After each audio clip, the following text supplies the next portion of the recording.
بسم اللہ الرحمن الرحیم۔ ڈسکور اوریجنل کے معزز ناظرین السلام علیکم۔ اب کس نمبر 646 ملاحظہ فرمائیں۔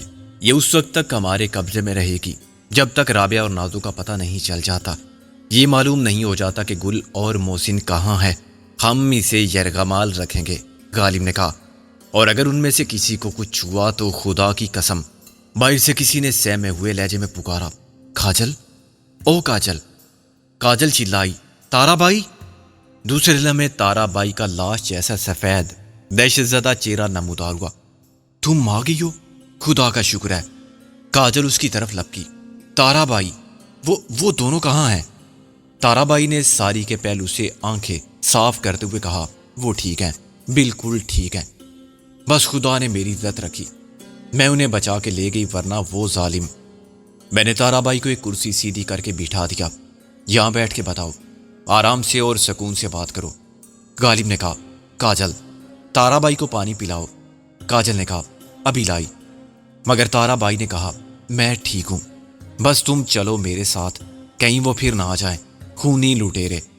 وہ سسکی لے کر پھر آنسو صاف کرنے لگی۔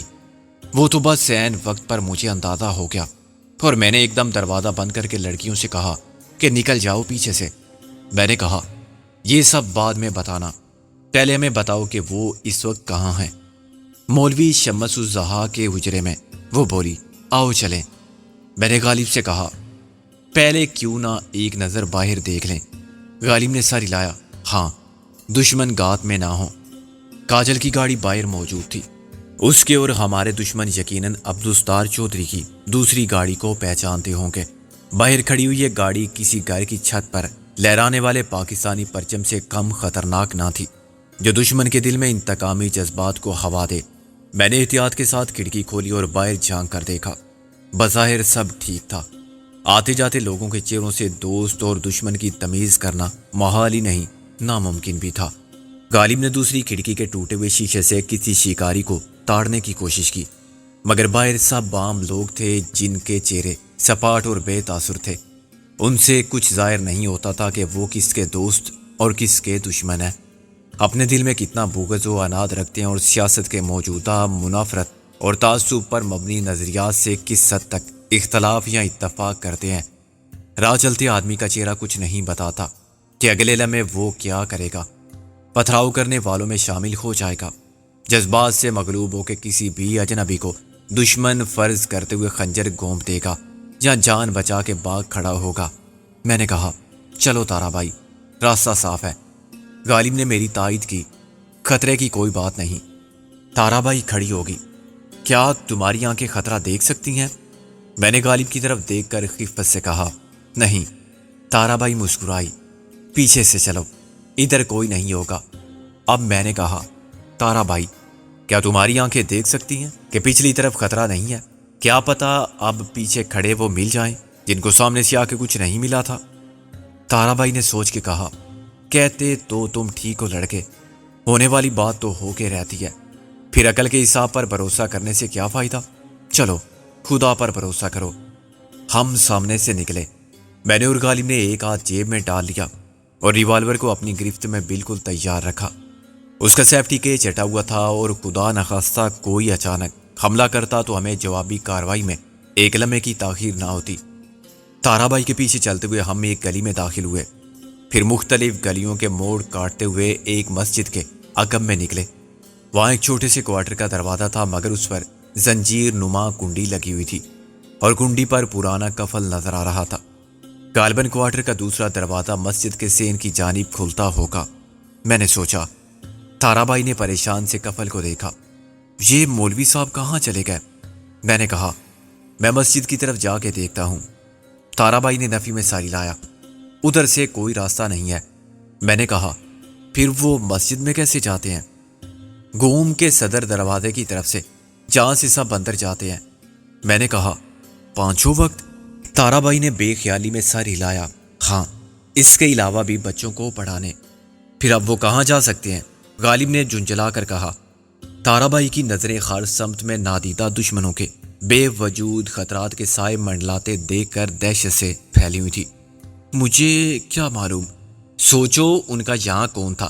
کوئی عزیز بھائی بہن بیٹا یا بیٹی جس کے گھر کو وہ اپنے حجرے سے زیادہ محفوظ سمجھتے ہوں۔ تارا بھائی نے نفی میں گردن ہلائی۔ وہ تو بالکل اکیلے تھے، بچے سب مر گئے تھے، ایک نابینا بیوی تھی اور وہ… غالب پھر گرم ہونے لگا۔ پھر تم نے کوئی عقل مندی نہیں کی تارا بھائی کہ انہیں یہاں لے آئی تھی تو اور کیا کرتی؟ وہ رکت تمیز لہجے میں بولی۔ کہاں لے جاتی ان کو؟ اور کسی پر میں بھروسہ نہیں کر سکتی تھی۔ اچھا بھروسہ کیا تھا تم نے۔ تارا بائی کا دکھ دگنا تھا۔ رابعہ اور نازو کے غائب ہو جانے کی پریشانی الگ تھی، امانت کی حفاظت میں کوتاہی اور غفلت کے جرم کا احساس الگ تھا، اور وہ بوڑھی عورت غالب کے تند لہجے کی ذلت برداشت کرنے پر بھی مجبور تھی۔ ہم بلا وجہ گلی میں کھڑے تھے اور آتے جاتے لوگوں کی شک بھری نظروں کا نشانہ بن رہے تھے۔ تارا بائی نے پڑوس کے گھروں سے معلوم کیا، لیکن مولوی صاحب کسی کو کچھ بتا کے نہیں گئے تھے۔ پریشانی مجھے بھی لاحق ہو رہی تھی۔ غصے میں غالب نے ایک غلط بات کی۔ چھوڑو تارا بائی، وہ مولوی بھی جان بچا کے بھاگ گیا۔ نہیں، ایسا نہیں ہو سکتا، تارا بائی نے دکھی لہجے میں کہا۔ ایسا ہو چکا ہے۔ مولانا صاحب بھاگنے والوں میں سے نہیں تھے۔ وہ تو کہتے تھے کہ موت جان لکھی گئی ہے، آئے گی وہیں۔ پھر میں خدا کے گھر کی دیوار کے سائے میں ہوں، اس سے زیادہ محفوظ جگہ کون ہوگی؟ ایک 8-9 سال کے بچے نے گزرتے گزرتے تارا بائی کی ساری کا پلو کھینچا اور بنگالی میں آہستہ سے کچھ کہا۔ تارا بائی کا غم زدہ چہرہ یک لخت خوشی کی مسکراہٹ سے روشن ہو گیا۔ اس نے آنکھوں سے نکل آنے والے آخری آنسو کو انگلی سے صاف کر کے جھٹک دیا اور ہمیں اشارہ کر کے اس بچے کے ساتھ چل پڑی۔ میں اور غالب اس سے کچھ فاصلے پر چلنے لگے۔ کوئی پیغام دیا تھا اس لڑکے نے؟ میں نے کہا۔ وہ کہیں سے دیکھ رہا ہوگا، الو کا پٹھا، اتنی دیر تک کیا دیکھتا رہا؟ میں نے کہا بچہ ہے، یقین کرتے ہوئے بھی ڈرتا ہوگا کہ ہم وہی لوگ ہیں جن کے لیے پیغام تھا، کہیں یہ مروا نہ دے، دشمنوں کا اعلی کار نہ ہو۔ میں نے کہا دماغ چل گیا ہے آپ کا، معصوم بچے کا بھی اعتبار نہیں۔ غالب نے کہا معصوم بچے سے ہر کام لیا جا سکتا ہے، اس کے ہاتھ میں ریوالور دے کر ٹریگر دبانے کو بھی کہا جا سکتا ہے، اور اس کی معصومیت پر کوئی حرف بھی نہیں آتا۔ آخر کہاں لے جا رہا ہے یہ ہم سب کو؟ تارا بائی نے پلٹ کر کہا اپنے گھر، اس کی ماں نے بھیجا تھا۔ مولوی صاحب کیا اس کے گھر میں ہیں؟ رابعہ اور نازو اسی کے گھر میں ہیں، تارا بائی نے کہا۔ اور مولوی صاحب؟ میں نے کہا ان کے بارے میں بچے کو معلوم نہیں۔ میں نے کہا تم جانتی ہو نا اس بچے کو؟ خدا پر بھروسہ رکھو، نیت کا حال وہی جانتا ہے۔ ویسے اس کا باپ سرحد کا پٹھان ہے، جو کول پر جان دینا اور مہمان کی حفاظت کے لیے اپنی زندگی کو قربان کرنا جانتے ہیں۔ تمہیں تو معلوم ہوگا، یہ سب پرانی باتیں ہیں۔ غالب سخت قنوتی ہو رہا تھا۔ میں نے کہا یہ بچہ پٹھان نہیں لگتا، اس کی ماں بنگالن ہے۔ تارا بائی نے کہا یہ بنگالی کیسے بولتا ہے؟ جیسے دوسرے بچے بولتے ہیں، مادری زبان تو کہنے کی بات ہے، بچہ جو زبان سنتا ہے وہی سیکھتا ہے، بچوں میں رہتا ہے تو انہی کی زبان بولتا ہے۔ بچہ ایک دروازے پر رک گیا، اس نے کنڈی بجائی تو اندر سے کسی عورت نے کہا سوک دے، کون ہے؟ بچے نے ہنس کے کہا استا مزمان راگ لیتے، تمہارے مہمان آئے ہیں۔ عورت نے دروازہ کھول دیا اور فوراً ایک پردے کے پیچھے غائب ہو گئی جو دروازے پر اندر کی طرف لٹکا ہوا تھا۔ وہ سخت پردہ دار قسم کا مسلمان گھرانہ تھا، جس کی تہذیبی روایات نے مشرقی پاکستان کی معاشرتی ماحول کا کوئی اثر قبول نہیں کیا تھا۔ تارا بائی پردہ ہٹا کر اندر چلی گئی۔ میں اور غالب گلی میں کھڑے رہ گئے۔ اندر سے رابعہ اور نازو کی آواز آئی تو میں نے اطمینان کا سانس لیا۔ چلیے آگے قدم بڑھائیے، میں نے کہا۔ غالب نے کہا پہلے آپ۔ میں نے کہا یہ کیسے ہو سکتا ہے قبلہ کہ اس غیرت مند پٹھان کی گولی کا نشانہ پہلے میں بن جاؤں؟ غالب بولا دیکھیے آپ لیڈر ہیں، پہلے شہید ہونے کا اعزاز آپ کے لیے ہے۔ میں نے کہا یار ایسے بلا اجازت کیسے موت کے منہ میں چلا جاؤں؟ اندر وہ بیٹھا ہوگا، بندوق دیوار پر لٹکی ہوگی، نام محرموں کو ایسے منہ اٹھا کے اندر آتا دیکھے گا تو سوال بعد میں کرے گا۔ ہاں قاعدہ تو یہی ہے ان کا۔ خیر آپ کو گولی مارنے کے بعد وہ سوال کرے گا تو جواب میں دوں گا۔ تارا بائی نے پردہ ہٹا کے جھانکا۔ ارے تم یہاں کھڑے ہو ابھی، اندر کیوں نہیں آتے؟ میں نے سر کھجا کے کہا میں نے تو کہا تھا اس سے۔ غالب بولا مجھے اندر کا راستہ معلوم نہیں تھا کہ دائیں طرف جانا ہے یا بائیں طرف، غلط سمت میں مڑ جاتے تو مارے جاتے۔ میں نے کہا گھس جاتے باورچی خانے یا زنان خانے میں تو؟ اچھا بندر آ جاؤ، کوئی مشکل راستہ نہیں ہے، تارا بائی نے زبردستی مسکرا کر کہا۔ پردہ ہٹاتے ہی پورے گھر کا نقشہ اس کے مکینوں کی زندگی کی تصویر ماضی و حال کے ساتھ سامنے آ گیا۔ وہ مختصر ترین صحن تھا جس میں ہمارے سامنے چارپائی پر ایک شخص نیم دراز تھا۔ اس کے پیروں پر کمبل تھا اور وہ چہرے سے بھی بیمار لگتا تھا، مگر جسمانی ساخت کے اعتبار سے اس کا جسم صحت مند اور توانائی کا مظہر تھا۔ اس کی گھنی سیاہ داڑھی جو پہلے نفاست سے تراشی جاتی ہوگی اب قدرے بے ترتیب تھی۔ وہ ہمیں دیکھ کر خوش دلی سے مسکرایا تو اس کے مضبوط سفید دانت نظر آئے۔ آؤ آؤ برادر، اس نے اپنا ہاتھ مسافے کے لیے آگے بڑھاتے ہوئے کہا۔ خوب باہر کیوں رک گیا تھا؟ میں نے ہاتھ ملا کے کہا، ذرا پردے کا خیال تھا۔ وہ ہنسا، او یار، تم اپنا مسلمان بھائی، اپنا پاکستانی برادر اور مجاہد لوگ ہیں، اپنا بی بی خوب پاگل کا بچہ او مر جانا، دیکھ خواراشا۔ میں اور محسن اس کے پیروں کے پاس بیٹھ گئے۔ عملاً ہم نے اس واحد کمرے کی طرف دیکھنے سے گریز کیا جس کے دروازے پر چیک پڑی ہوئی تھی۔ رابعہ اور نازو اسی کے پیچھے کسی سے باتیں کر رہی تھی۔ سین کے گوشے کو کھانے اور دوسرے کو حوائج ضروریہ سے فراغت کے لیے وقف کر دیا گیا تھا۔ 3 فٹ 4 فٹ کے ان کونوں کو کچن یا باتھ روم کہنا غلط ہوگا۔ وہ پورا گھر مشکل سے 150 مربع فٹ جگہ تھی، 16-17 مربع گز، اور اس میں ایک پورا خاندان آباد تھا۔ نازو کے پیچھے رابعہ اور پھر مرجان برآمد ہوئی۔ وہ صحت مند اور گوری چٹی پٹھان عورت کبھی یقیناً بہت خوبصورت رہی ہوگی۔ اس کی عمر زیادہ نہیں تھی، لیکن مفلسی کا گن لگ جائے تو شباب کی رونائی کا دور مختصر ہو جاتا ہے۔ آرائش و زیبائش کی حیثیت تو ثانوی ہے، کھانے کو بھی مشکل سے روکھی سوکھی ملے تو جسم کیسے تر و تازہ رہ سکتا ہے۔ 25-30 سال کی مرجان 40-45 سال کی لگتی تھی۔ اس نے دوپٹے کو چہرے کے گرد لپیٹ رکھا تھا۔ قریب آ کر اس نے ہمیں سلام کیا اور پھر سیدھی گزر کے چولہے کے پاس جا بیٹھی۔ پٹھان نے کہا، خو یارا، تم میں سکندر کون ہے؟ میں نے کہا، میں سکندر ہوں۔ تمہیں میرا نام کیسے معلوم ہوا؟ تمہارا بی بی لوگ بولا، اس نے کہا اور غالب کی طرف متوجہ ہو گیا۔ ابھی خم سمجھ گیا، تم غالب ہے۔ غالب نے کہا، بالکل ٹھیک، لیکن تمہارا نام بی بی لوگ بولا، نہ تم۔ وہ مسکرانے لگا، اپنا تو مغز میں وٹا ہے۔ اس نے سر پر ہاتھ مارا، ہمارا نام ہے سیف اللہ، اللہ کا تلوار۔ اب یہ تلوار نہیں، بیکار چیز ہے۔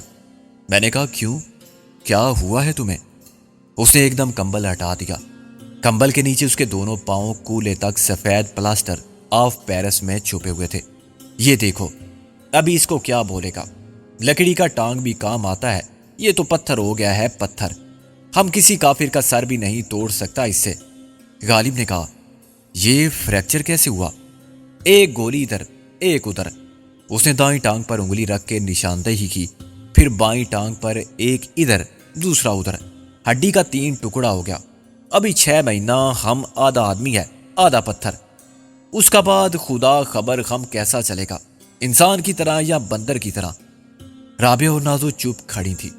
میں اور غالب اپنا غم و غصہ، خوف اور اندیشے سب بھول گئے تھے۔ یہ بھی بھول گئے تھے کہ ان سے اس گھر میں پناہ لینے سے پہلے پیش آنے والے واقعات کے بارے ہی میں کچھ پوچھ لیں۔ میں نے کہا، تم ٹھیک ہو جاؤ گے سیف اللہ۔ اس نے کہا، انشاءاللہ بولو۔ ایک اللہ کا بندہ ہم کو ڈاکٹر جوشی کا ہاسپٹل لے گیا، جو بہت بڑا ہڈی کا ڈاکٹر ہے۔ وہ بھی بولا کہ تم پٹھان ہے، مسلمان ہے، انشاءاللہ بولو۔ ڈاکٹر جوشی کا بڑا نام ہے، لیکن سب سے بڑا نام کس کا ہے؟ تم اللہ بولتا، ہم ایشور۔ میں نے متاثر ہو کر کہا، اللہ بھی شفا انہی کے ہاتھ میں دیتا ہے جو اس پر بھروسہ کرتے ہیں، اپنے علم اور اپنی مہارت پر نہیں۔ غالب نے کہا، مگر یہ ہوا کیسے؟ گولی کس نے ماری تھی؟ وہ ہنسنے لگا، یارا خدا خبر، ہم کو معلوم ہوتا تو ہم اس کو چھوڑتا۔ میں نے کہا، کوئی دشمن تھا تمہارا؟ اس نے نفی میں سر ہلایا۔ سیف اللہ کا دشمن ادھر اپنا ملک میں بھی نہیں ہے جو ہم سے بدلہ لے۔ ہم کو لوگ بدنام بہت کیا کہ پٹھان بدلہ ضرور لیتا ہے، ایسا نہیں ہے یارا، ہم معاف بھی کرتا ہے۔ سب ایک جیسا لوگ کدھر ہوتا ہے؟ کون سا قوم کا سارا لوگ اچھا یا برا ہوتا ہے؟ ہم کو گولی دشمن نے مارا، مگر وہ ہمارا دشمن نہیں تھا۔ نازو نے کہا، کیا مطلب؟ غلط فہمی میں تم کو گولی مار دی؟ سیف اللہ پھر ہنسا، نہیں بی بی، وہ دشمن تھا انسان کا، پاکستان کا، شرافت کا اور اپنا عقل کا دشمن تھا کوئی۔ ہم اس کا نام نہیں جانتا، اس کو پہچانتا بھی نہیں۔ ہم تو ادھر اپنا کام کا واسطے گیا تھا۔ میں نے کہا کیا کام کرتے تھے تم؟ چوکیدار تھا ہم، ایک سیٹھ کا، ایک ہندو سیٹھ کا۔ ادھر ہندو لوگ اپنا حفاظت کا واسطے گورکھا بھی رکھتا مگر اعتبار نہیں کرتا۔ سیٹھ وشوا ناتھ کا باپ ہم کو رکھا، 10 سال ہوا، وہ مر گیا تو اس کا لڑکا ہم کو بولا کہ تم چاچا ہے ہمارا۔ اس کا جوٹ مل میں 400 آدمی کام کرتا ہے اور اتنے بڑے سیٹھ نے تم کو یہاں اس سال میں ڈال رکھا ہے۔ تمہارے لیے اس کی کوٹھی میں کوارٹر بھی نہیں تھا۔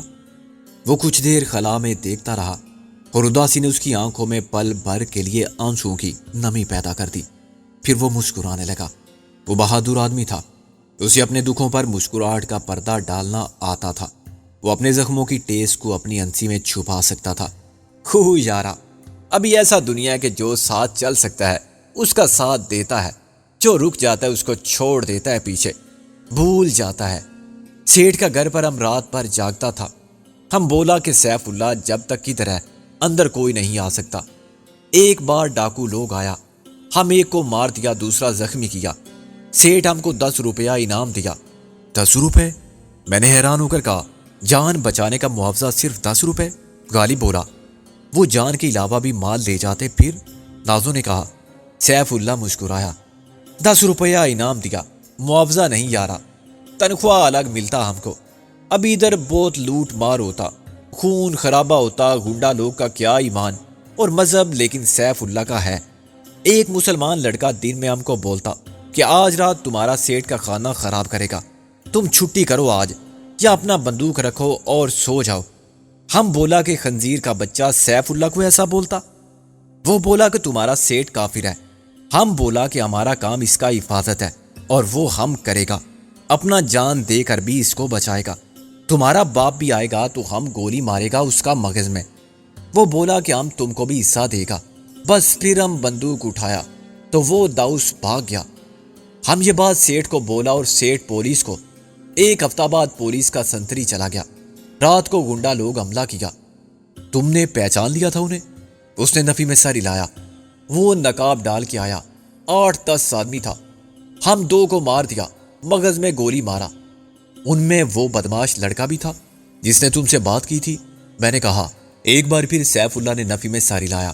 مرنے والوں میں نہیں تھا، پکڑا کوئی بھی نہیں گیا۔ 2 دن بعد ہم واپس آتا تھا کہ کوئی فائر کیا، ہم کسی کو نہیں دیکھا۔ ظاہر ہے یہ انہی کی انتقامی کارروائی تھی، غالب نے کہا۔ نازو بولی، آپ کو معلوم تو ہوگا کہ وہ لڑکا کون تھا؟ اس کا نام؟ بی بی غم دیکھا نہیں کسی کو تو نام کیسے لے گا؟ اس کا نام ہم جانتا بھی نہیں، سامنے آئے گا تو پہچانے گا۔ ہم ادھر گر گیا، ایک شیطان کا بچہ ہم کو گولی مارا، دوسرا انسان کا بچہ گاڑی میں ہاسپٹل لے گیا، ابھی ہم ادھر لیٹا ہے۔ میں نے کہا اس بارے میں تمہارے سخی سیٹھ نے جان نثاری کا کیا انعام دیا؟ وہ تلخی سے مسکرایا۔ ابھی چھوڑو اس کو، سیف اللہ نے اپنا فرض پورا کیا، یہ بات اللہ نے دیکھا، ابھی وہی کچھ کرے گا۔ سیٹھ جو ہم کو چاچا بولا تھا ہم کو بھول گیا ہے۔ اس نے تمہارے علاج معالجے کا بندوبست تو کیا ہوگا؟ غالب نے کہا۔ کچھ نہیں کیا، وہ اس سے زیادہ غیروں نے کیا، سیف اللہ نے دکھ اور تاسف کے ساتھ کہا۔ وہ ہم کو نوکری سے جواب دیا، بولا سیف اللہ ہم 6 مہینہ انتظار نہیں کر سکتا، ہم دوسرا چوکیدار رکھا ہے، ابھی تم چھٹی کرو۔ داؤس، ہم چھٹی نہیں کرے گا تو کیا ڈیوٹی کرے گا؟ یعنی جب تک تم زیر علاج ہو چھٹی پر رہو گے؟ نازو نے سادگی سے سوال پوچھا۔ پکا چھٹی بی بی، ایک دم، وہ بولا۔ 1 مہینے کا تنخواہ دیا اور بس۔ ہم کو دیکھنے ایک دفعہ بھی نہیں آیا۔ اس کا نوکر لوگ آیا، وہ بولا سیٹھ ڈرتا ہے، تم مسلمان ہے اور پاکستانی ہے، تمہارا ساتھ بات کرے گا تو مکتی بانی والا غدار بولے گا، کوٹھی پر بم مارے گا۔ وہ اپنا بیوی بچہ کا ساتھ لندن چلا گیا ہے، ادھر بھی کوٹھی ہے اس کا، گڑبڑ ٹھیک ہوگا تو آئے گا۔ اور تم کیا کرو گے؟ رابعہ نے کہا۔ ہم کیا کرے گا، صبر کرے گا، دعا کرے گا اللہ کو عقل دے ہم کو، ہم کیا کر سکتا ہے بی بی۔ تم واپس نہیں جاؤ گے تو یہاں کیسے گزارا ہوگا؟ واپس کیسے جائے گا ابھی؟ اس نے اپنی پتھر ہو جانے والی ٹانگ کی طرف افسوس سے دیکھا۔ 2 ٹانگ والا بھی نہیں جاتا، راستہ بند ہے، ایجنٹ لوگ پیسہ مانگتا ہے، اگر پیسے کا بندوبست ہو جائے تو پھر بھی نہیں جا سکتا۔ ہم کو اٹھا کے کون لے جائے گا؟ کون بس پر سوار کرے گا، کون اتارے گا؟ بس بار بار بدلنا پڑتا ہے، جگہ جگہ پیدل چلنا پڑتا ہے، پہاڑی راستہ ہے۔ اس نے بے بسی اور بے چارگی سے کہا، خو ابھی تم جاؤ اندر بیٹھو، چائے پیو۔ مرجان بالکل خاموشی سے کئی بار گزر کے اندر گئی تھی اور ہم دیکھتے رہے تھے کہ وہ چائے کے ساتھ کھانے پینے کے لوازمات کا بندوبست بھی کر چکی تھی۔ تارا بائی اور کاجل کمرے سے نہیں نکلی تھی اور بنگالی میں نہ جانے کیا باتیں کر رہی تھی، رو رہی تھی۔ سیف اللہ کی باتوں سے میرا دل بہت دکھا تھا۔ اس پورے معاشرے کو غیر منصفانہ، غیر انسانی اور غیر اخلاقی طرز عمل کے ذمہ دار صرف وہ دوگلے کردار اور منافقانہ سوچ رکھنے والے رہنما تھے جو طاقت اور پیسے کے بل پر قیادت پر قابض تھے، سیاست کے خود ساختہ ٹھیکیدار جن کے کوئی سیاسی نظریات نہیں تھے، اگر تھے تو 100% ذاتی مفادات سے وابستہ رہتے تھے۔ وہ نام نہاد علماء جو مذہب کے نام پر منافرت، تعصب پھیلاتے تھے اور جن کے دامن فرقہ پرستی کی جنگ میں مرنے والوں کے لہو سے داغدار تھے، جو دن رات جلسے، جلوس، بیانات اور پریس کانفرنسوں کے ذریعے اپنی عوام دوستی کے جھوٹ کا ڈنڈورا پیٹتے تھے، مگر عام آدمی کے ساتھ ہونے والے ظلم پر ان کی زبان، ان کی آنکھیں بند رہتی تھی۔ آئے دن بے گناہ پولیس کے تشدد سے ہلاک ہوتے تھے، بیواؤں کی غیرت دن دہاڑے لوٹ جاتی تھی اور یتیموں کا مال کھانے والے انہیں کرائے کے قاتلوں کے حوالے کرتے تھے کہ انہیں صفحہ خستی سے یوں مٹا دیا جائے جیسے وہ لوہے جہاں پر ہر فیک کمتر تھے۔ لیکن آج تک کسی لیڈر نے یا فرقہ پرست ملا نے کسی تھانے کے باہر مظاہرہ کیا، کسی بے گناہ کی ہلاکت پر احتجاج کے لیے ایک بینر بھی لگایا، یا کسی بیوہ اور یتیم کے حقوق کی پامالی پر مذمت کا ایک بیان بھی جاری کیا، کسی مظلوم کی داد رسی کے لیے کوئی مہم چلائی؟ سیاست اگر عوام کی خدمت کا نام ہے تو مذہب انسانیت کی خدمت کا، مگر انہیں گنونے لوگوں نے مکروہ پیشہ بنا دیا ہے۔ جب رابعہ نے میرے بازو پر تھپکی دے کر کہا، چلو سب انتظار کر رہے ہیں تمہارا، تو میں چونکا۔ معاف کرنا، میں نے سیف اللہ سے کہا، ابھی تک میں نے تمہارا شکریہ ادا بھی نہیں کیا، تم نے۔ خو ابھی ایسا بات مت کرو یارا، جاؤ کچھ کھا پی لو۔ سیف اللہ خوش دلی سے مسکرایا، بی بی لوگ کو تسلی دو، رونے سے کچھ نہیں ہوتا، کوشش سے ہوتا ہے۔ چھوٹے سے کمرے میں صاف ستھری دری پر سفید چادر بچھی ہوئی تھی، ایک دیوار کے ساتھ اوپر تلے ٹین کے 4 پرانے صندوق رکھے ہوئے تھے۔ کمرے میں روشنی کم تھی مگر اس کی دیواریں اجلی تھی، کہیں گرد و غبار یا جالے نظر نہیں آتے تھے، جس سے مرجان کی صفائی پسندی اور سلیقے کا پتہ چلتا تھا۔ میرے ذہن کو حالات اور احساسات نے تاریکی، مایوسی اور قنوطیت پسندی کی طرف دھکیل دیا تھا۔ حد سے زیادہ حقیقت پسندی سے فرسٹریشن کے سوا کیا ملتا ہے؟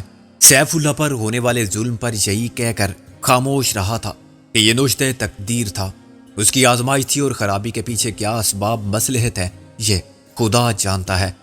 وقتی رد عمل سب کا ایک سا تھا، کسی حد تک احتجاجی کے ناحق ہم مجبوروں پہ یہ تہمت ہے مختاری کی۔ میں نے بے دلی سے چائے ختم کی۔ کاجل سب سے زیادہ فکر مند نظر آ رہی تھی، اس نے چائے بھی نہیں پی۔ گونگی بن کے سب سے زبان خاموشی میں التجا کرنے والی ہماری میزبان کچھ شرمسار تھی کہ شاید مہمانوں کی خاطر مدارت ان کے شایان شان نہیں ہوئی۔ تارا بائی نے اچانک کہا، میں جاتی ہوں۔ کاجل نے اسے روک لیا، مولوی صاحب کا انتظار نہیں کرو گی؟ کب تک انتظار کروں؟ میرا گھر تمہارے گھر میں اب کیا ہے؟ رابعہ نے کہا، جو ہوا تھا ہماری وجہ سے ہوا تھا، اب اس اجڑے گھر کو اجاڑنے کوئی نہیں آئے گا۔ نازو نے بھی ساری لایا، ایسا نہ ہو تم اکیلی جاؤ تو وہ اپنی ناکامی کا بدلہ تم سے لیں۔ میں نے کہا، وہ کون تھے؟ تم نے دیکھا تو ہوگا، کسی کو پہچانتی تو ہوگی۔ تارا بائی خلا میں دیکھنے لگی، میری آنکھوں میں جالے آ گئے ہیں، چہرے مجھے صاف دکھائی نہیں دیتے۔ میں نے کہا، یہ خوف کے جالے تو نہیں ہیں تارا بائی، تم جانتی ہو کہ وہ کون تھے، ان کے چہرے، ان کے نام نا آشنا نہیں، لیکن تم ڈرتی ہو۔ تارا بائی کو کس کا ڈر؟ بچپن سے آج تک جو تھا سب کچھ تو دنیا نے لوٹ لیا، اب نہ مال ہے نہ وہ جسم کہ ڈاکہ پڑے۔ کاجل نے کہا، وہ میرے پیچھے آئے تھے، میں دیکھتی تو پہچان سکتی تھی، مگر اس سے کیا ہوتا؟ تارا بائی نے کہا، تم یہاں سے چلی جاؤ ورنہ وہ یہاں بھی آ جائیں گے۔ میں بوڑھی عورت ہوں، اکیلی اور بے سہارا ہوں، سختی نہیں برداشت کر سکتی، اتنا دم نہیں ہے میری بوڑھی ہڈیوں میں کہ جوان ہاتھوں کی مار سہ سکیں۔ میں بتانے پر مجبور ہو جاؤں گی کہ تم سب کہاں ہو، پھر تمہارا واپس جانا کیوں ضروری ہے؟ میں نے کہا ضروری ہے، تارا بائی نے بے یقینی سے کہا اور کسی کے روکنے سے پہلے ہی باہر نکل گئی۔ کاجل نے کہا اسے اپنی شاگرد لڑکیوں کی فکر ہے۔ تارا بائی کیا پڑھاتی ہے؟ میں نے کہا رقص کی تعلیم دیتی ہے۔ یہ خود بھی بڑی زبردست ڈانسر، بہت بڑی فنکار تھی۔ نامور نہیں ہوئی کیونکہ اسے صرف فن سے پیار تھا۔ شہرت یا دولت کی اس نے کبھی پرواہ نہیں کی۔ سٹیج یا فلموں میں بھی ڈانس نہیں کیا، حالانکہ آفر کرنے والے بہت تھے۔ کبھی کسی دولت مند کے محل میں مجرا کرنے نہیں گئی۔ اس کا شوہر بھی رقاص تھا۔ میاں بیوی ایک دوسرے کے لیے پاگل تھے اور لوگ انہیں پاگل کہتے تھے۔ کبھی میاں ناچ رہا ہے تو کبھی بیوی، کبھی دونوں کے درمیان مقابلہ چل رہا ہے۔ کلاسیکل ڈانس میں تارا بائی سے بڑا نام کوئی نہیں ہو سکتا، مگر لوگ اس نام کو نہیں جانتے۔ صرف وہی جانتے ہیں جو فن کو سمجھتے ہیں یا خود فنکار ہیں۔ تمام عمر رقص سکھاتے گزر گئی، کبھی کسی سے ایک پیسہ نہیں فیس مانگی۔ ان کے شاگرد کہاں سے کہاں نکل گئے، بین الاقوامی شہرت حاصل کر کے لاکھ پتی ہو گئے، فلموں میں چلے گئے۔ وہی ان کی ہر ضرورت پوری کرتے تھے۔ تحفے، تحائف، نذرانے بھی زبردستی دے جاتے تھے۔ شوہر رقص کرتا تھا تو بیوی طبلے پر سنگت کرتی تھی، بیوی ناچتی تھی تو شوہر طبلہ لے کر بیٹھ جاتا تھا۔ گھنٹوں ریاض کرتے تھے، کہتے تھے کہ ابھی تو کچھ نہیں سیکھا، اگر ہم نے ایک بوند پا لی تو اسے سمندر کیسے کہیں۔ عجیب وجدانی سی کیفیت ہوتی تھی ان کے رقص میں، جس میں یہ دنیا و مافیا سے بے خبر ہو جاتے تھے۔ کھانے پینے کا ہوش تک نہیں رہتا تھا۔ ممکن ہے یہ سب تمہیں عجیب اور معجوب لگے، مگر یہاں کا یہی کلچر ہے۔ یہ بات ہے روح کے جذبوں کی۔ جیسے مامتا ایک جذبہ ہے جسے صرف عورت سمجھتی ہے۔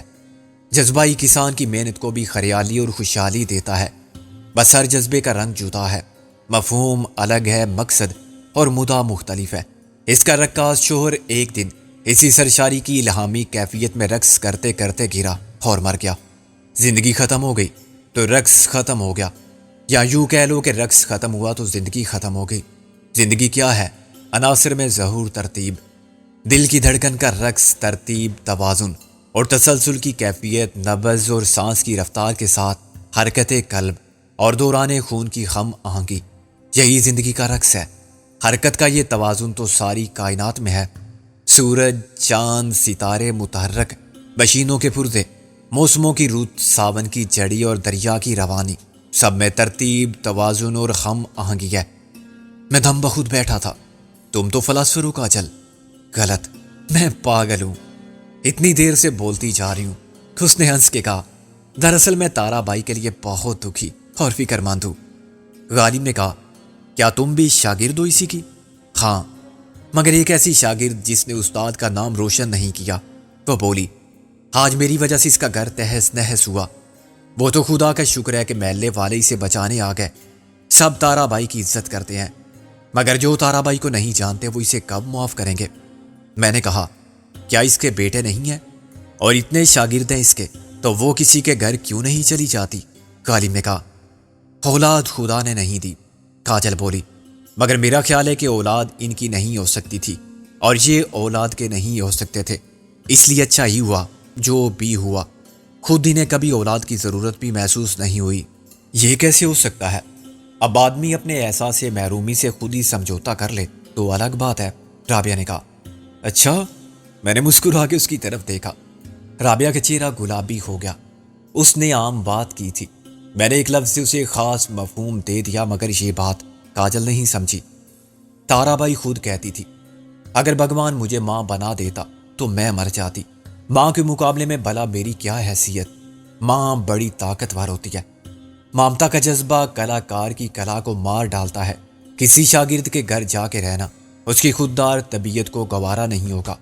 ویسے بھی اس نے خود تو اسی دن رقص چھوڑ دیا تھا جس دن اس کا شوہر مرا تھا۔ کہتی تھی اب دل میں کچھ ہے ہی نہیں، بس خلا ہے، خلا میں پاؤں ٹکتے نہیں تو رقص کیسے کروں گی میں؟